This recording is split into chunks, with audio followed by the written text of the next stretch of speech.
The city on Christmas Eve was awash in lights and music melodies drifting from old townhouses, children's laughter echoing through the brightly lit streets.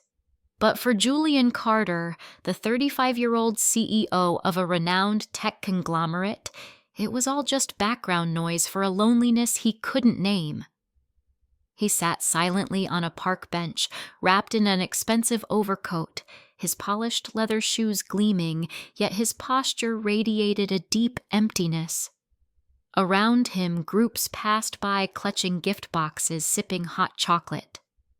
Julian held only a lukewarm coffee and eyes that stared into a memory that couldn't warm him.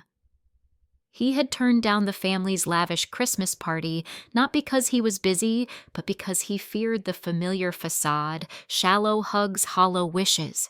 He wanted silence. But this silence only made the cold inside more bitter. As Julian closed his eyes, pretending not to exist, a small voice rang out clear and sweet like chapel bells. "Excuse me, mister. Would you like to have Christmas dinner with me and my mom?" He opened his eyes. In front of him stood a tiny girl, barely 3, her messy golden curls poking out from a frayed red coat, clutching a small paper bag as if it were treasure. Her blue eyes sparkled so much that they could melt ice. Julian hesitated, but before he could answer, a small hand took his, pulling him out of a loneliness he didn't even realize needed saving. Julian was taken aback not by the girl's words, but by the calm conviction in her tone. She wasn't begging. She was simply offering something honest. From behind, a woman hurried over.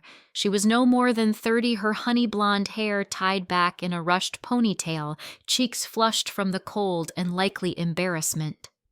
"I'm so sorry," she said quickly, placing her hands gently on the girl's shoulders. "Rosie! Sweetheart, you can't just—" But Julian raised a hand softly, interrupting. "It's all right," he said, his voice quieter than usual. "She just invited me to dinner." The woman looked down at Rosie, whose big eyes were still locked onto Julian with hope, then back at him, suddenly unsure whether to apologize again or walk away. Julian stood up. "May I?" he asked, almost surprising himself with how much he meant it. The woman blinked. We don't have much," she admitted a little self-consciously. "Just soup and some leftover cornbread." "We weren't expecting." "I'm not looking for much," he replied gently. "Just maybe a seat at your table." For a moment the woman hesitated. Then with a nod she extended her hand. "I'm Olivia," she said. "And I'm Rosie," the little girl chirped, beaming. "I told Mommy you looked like someone who needed soup." Julian let out the smallest of laughs, the first real one in a long time. And with that, the 3 of them turned down the quiet street toward a small apartment with flickering fairy lights taped around the window and an empty chair waiting to be filled. The apartment was on the 3rd floor of a weathered brick building. The hallway smelled faintly of cinnamon and old wood, and Julian instinctively ducked under a strand of tinsel that hung unevenly over the doorway. Inside the space was small, cramped even. The kitchen shared a room with the dining area, which barely held a wobbly wooden table and 3 mismatched chairs. A single candle flickered in a jar between 2 chipped bowls. But the warmth was undeniable. Rosie raced ahead, flinging off her scarf and plopping into the seat by the window. "This is your chair," she announced, patting the empty one beside her. Julian glanced at Olivia as if silently asking permission. She smiled, shy but real, and gestured for him to sit. "I didn't catch your name earlier," she said, ladling soup into the bowls. "Julian," he replied, pulling his coat tighter around him as if still unsure whether he belonged here. "Well, Julian," Olivia said, placing a bowl in front of him, "our menu tonight is—" Leftover vegetable soup with slightly burned cornbread. It smells better than anything I've had in a long time, he said sincerely. They ate in relative quiet, the only sounds the clinking of spoons and Rosie's occasional hum of a Christmas song slightly off-key. At one point, Rosie leaned close and whispered loudly, "Mommy says we always save one chair in case someone needs it, but nobody ever sits in it. Until now." Julian looked at her, then at the chair he sat in, then at Olivia, whose eyes met his across the flickering candle. And for the first time in years, Julian Carter felt something unfamiliar and almost forgotten. He didn't feel like a guest. He felt like he'd come home. The soup was simple, the cornbread a bit dry, but Julian had never eaten a meal so slowly as if afraid it might end too soon. Olivia sat across from him, her posture relaxed, but her eyes constantly flitting between him and Rosie, protective yet curious. Julian could sense it. She wasn't just wondering why a man like him had said yes to a child's dinner invitation. She was trying to read between the silences, and perhaps so was he. After Rosie finished her meal, she slipped down from her chair and tottered toward her pile of picture books, humming. The candle flickered gently, casting long shadows across the small table. Olivia broke the silence. "She doesn't usually talk to strangers." Julian glanced over at Rosie, who was now showing her stuffed bear how to read. "Well," he said softly, "I don't usually say yes to strangers either." Olivia smiled faintly. "But you said yes tonight." He nodded. "Because I think I needed someone to say yes to me." She looked up sharply. That was more honesty than she expected from a man in a $1,000 coat. Julian ran his fingers along the rim of his mug. "My parents are hosting a gala downtown right now. 15 courses, live orchestra, ice sculpture in the shape of a reindeer probably." Olivia raised a brow. "And yet you're here, in a kitchen with burnt cornbread and mismatched chairs." "I walked away from all of that," he said. "But I didn't know where to go until someone tugged my hand and said, 'Come eat with us.'" Silence settled again, but this time it wasn't heavy. It was full of words they didn't yet have for the strange comfort of being seen and for the quiet magic that happens when two people share not just food, but loneliness. The dishes were done. Rosie had fallen asleep on the couch, her little hand still gripping a crayon and a half-finished drawing of what looked like a stick figure family with 3 smiling faces.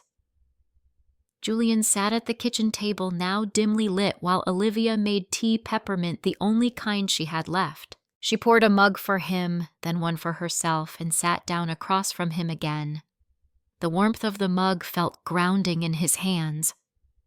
"I didn't mean to talk so much," Julian said, then paused. "Actually, I haven't talked this much in a long time." Olivia folded her hands around her own cup. Sometimes the right silence makes room for the right words. Julian looked at her, then really looked, and saw not just a tired young mother, but someone who carried quiet strength. Someone who had clearly learned to live with less and still give more. "My father used to say, 'If you're not winning, you're wasting time.'" He began, his voice distant.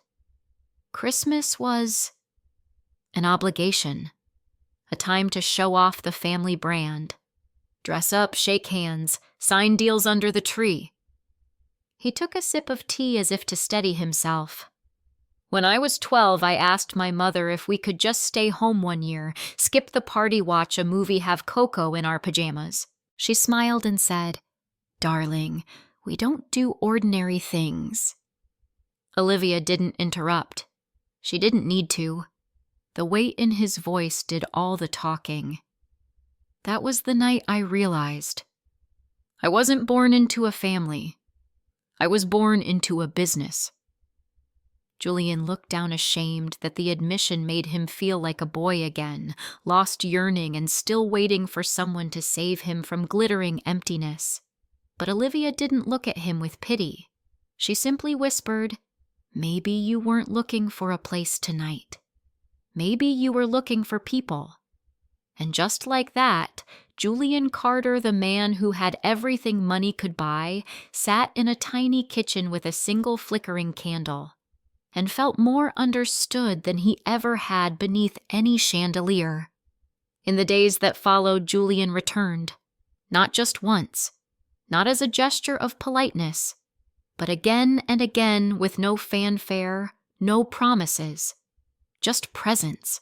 He would stop by after work sometimes with a bag of groceries, sometimes with nothing at all but tired eyes and quiet gratitude. He learned how Olivia liked her tea strong, no sugar, that Rosie hated broccoli unless it was in the shape of tiny trees, and that their heater made a funny clicking sound at night, but Olivia never complained. In return, he changed the light bulb in the hallway, fixed a drawer that had been jammed for months, walked Rosie to the local library on Saturday mornings while Olivia caught up on laundry. No one called it anything. There were no titles, no declarations. But somehow a rhythm was forming like music, with no sheet, just feeling. One evening, Julian arrived to find Rosie waiting with 2 cups of cocoa already made, one for him, one for Mommy. "You live here now?" she asked innocently, her feet swinging from the kitchen chair. Julian chuckled. "I don't think so, kiddo." Rosie tilted her head. "But you're always here." And he realized she was right.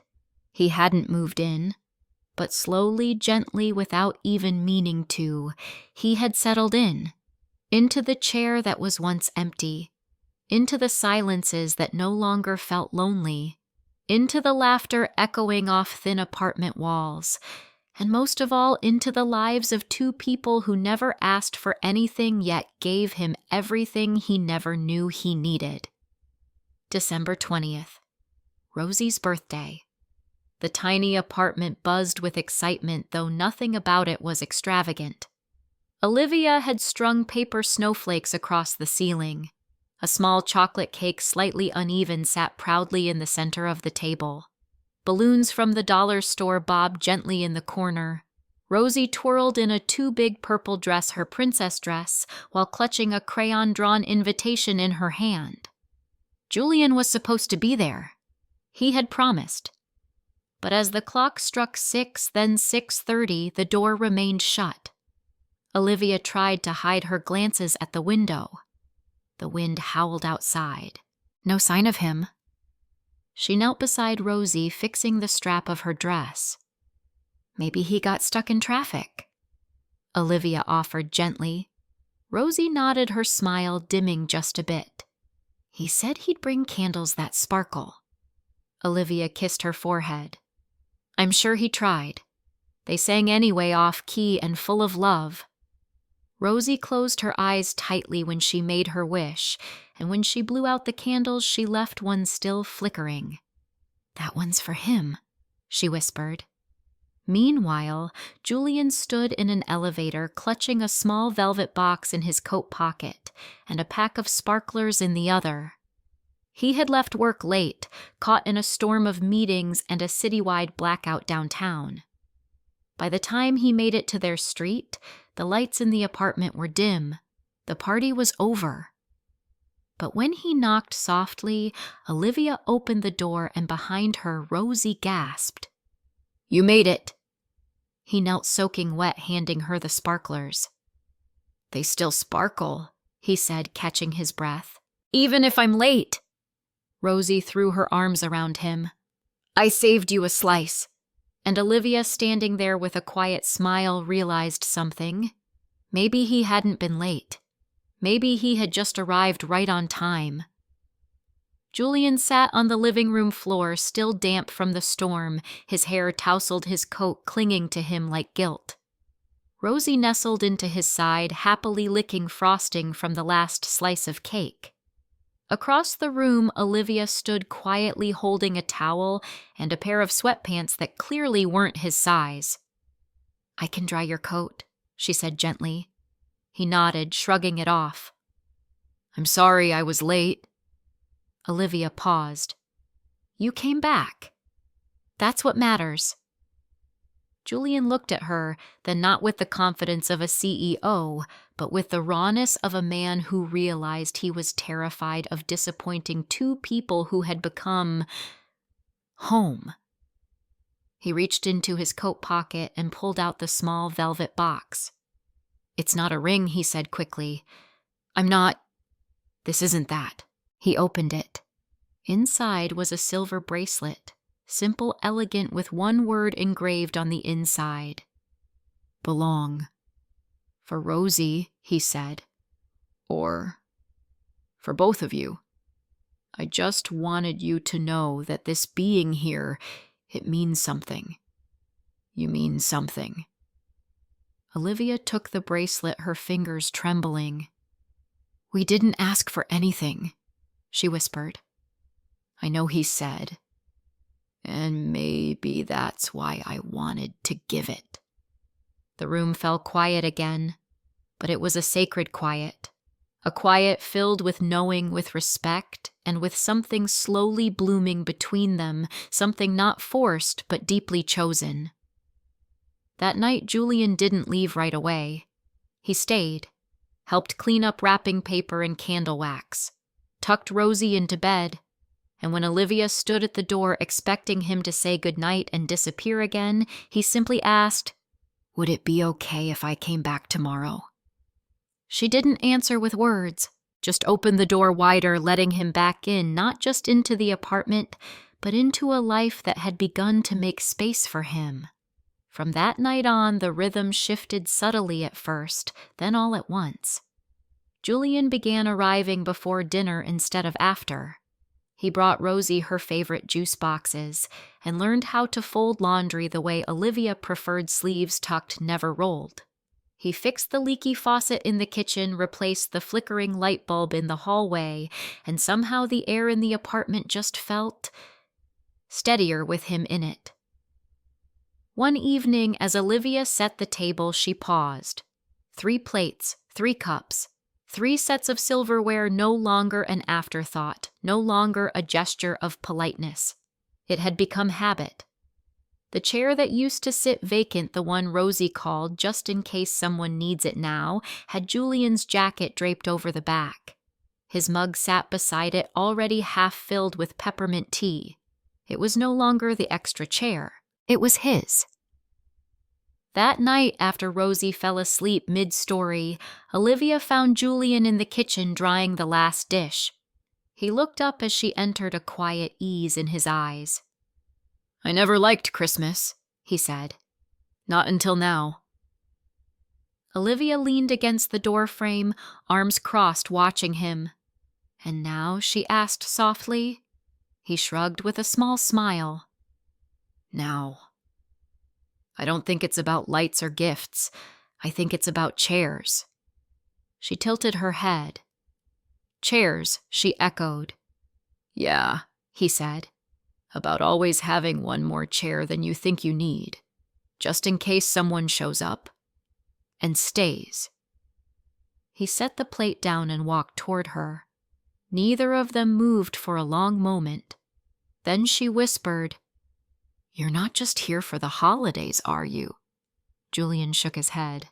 "No, I think I was always meant to sit at this table." Christmas Eve arrived once more 1 year to the day since Julian had first sat alone on that cold park bench, nursing a cup of coffee and a hollow ache in his chest.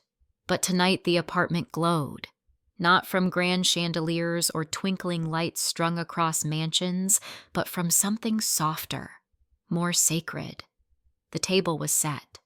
A small roast sat in the center, candles flickered gently, and Rosie had drawn name cards for each seat written in big wobbly letters: Mommy, me, Julian. Julian straightened his tie, one that Rosie insisted he wear, though it was slightly crooked, and walked toward the table. Olivia stood by the window watching the snow fall, her hair clipped back with one of Rosie's glittery barrettes. He took a deep breath and knelt, not with a ring, not with a speech rehearsed in boardrooms, just a single question spoken softly under the candlelight. Can I be part of your family? Not just on Christmas, but always. Olivia turned startled at first. Her eyes filled not with shock, but with a kind of quiet recognition, as if she'd been holding that answer in her heart for months, waiting for the moment it was safe to speak it aloud. She nodded. Once. Twice. Then smiled. Rosie clapped. Does this mean we get to be the same last name now? Julian laughed, wiping the corners of his eyes. If Mommy says yes, then absolutely. The candlelight danced across their faces, casting shadows that felt like memories still being written. No one in the world would see this moment on a front page. There was no press, no headlines. But for Julian, this was the most important yes he'd ever received. Not a deal. Not a merger. Just a seat at the table offered in love, and now fully his, 1 year later. The apartment hadn't changed much, still small, still creaky in the same corners. The kitchen table was still a bit uneven, the third chair still had a slight wobble, and the heater still clicked at night. But the space was full of quiet routines and loud laughter, of early breakfasts, mismatched socks, and bedtime stories told by two voices instead of one. Julian still wore tailored suits during the day, still carried the name Carter that made people stand up a little straighter in business meetings. But now he came home to a place where no one cared about quarterly reports, only about whether he remembered to bring home milk and Rosie's favorite cereal. Olivia still tied her hair up in a rush some mornings, still folded towels in her precise way, still hummed softly while cooking. But now she did it beside a man who watched her like she was the center of the season, not just in December, but always. And Rosie had learned how to write her name properly, and under it she drew a family. A tall man with glasses, a woman with a ponytail, a small girl in a puffy red dress, and between them a dog with one floppy ear and a crooked smile. At the top of the drawing, in big uneven letters taped proudly to the fridge, it read, "My family, Mommy Julian, me and Mr. Stuffles, our future dog." There had been no wedding yet, no formal adoption papers. But that didn't matter, because every morning 3 bowls sat on the table, 1 pair of shoes by the door had become 3, and the chair that once sat empty, just in case someone needed it, now had a permanent owner.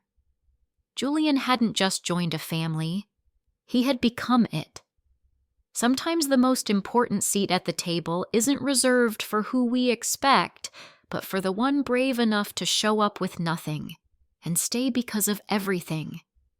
If you believe that family isn't just about blood, but about belonging, share this story. Because someone out there might still be walking through the cold, waiting for a little girl in a red coat to take their hand and say, "Would you like to have Christmas dinner with us?"